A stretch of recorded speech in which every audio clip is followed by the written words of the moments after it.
চলুন আজকে আপনাদেরকে এই বৃষ্টির মধ্যে হাঁটতে, হাঁটতে একটা জাপানিজ শব্দ আপনাদেরকে শিখাই দেই। আমরা যখন জাপানি কোনো রেস্টুরেন্ট, তারপর হচ্ছে কনভিনিয়েন্স স্টোর বা সুপার শপে আমরা জব করি, আমরা বেশ এরকম এই শব্দটা আমরা শুনে থাকি যে জাপানিজদের কাছ থেকে।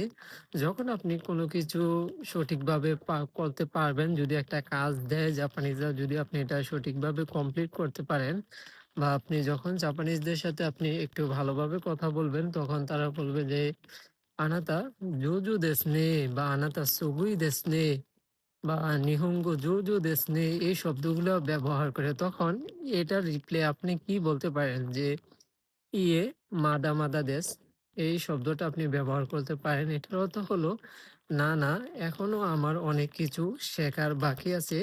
এই শব্দটা আপনি ব্যবহার করতে পারেন। যদি আপনি মনে করেন রিপ্লে যদি বলেন যে, "আরিগাতো" ধন্যবাদ, তখন দেখা যায় যে এটা আপনি একটা গম্ভীরতা প্রকাশ পায় বা আপনি অনেক পারদর্শী এই শব্দটা দিয়ে প্রকাশ পায় আরকি এরকম।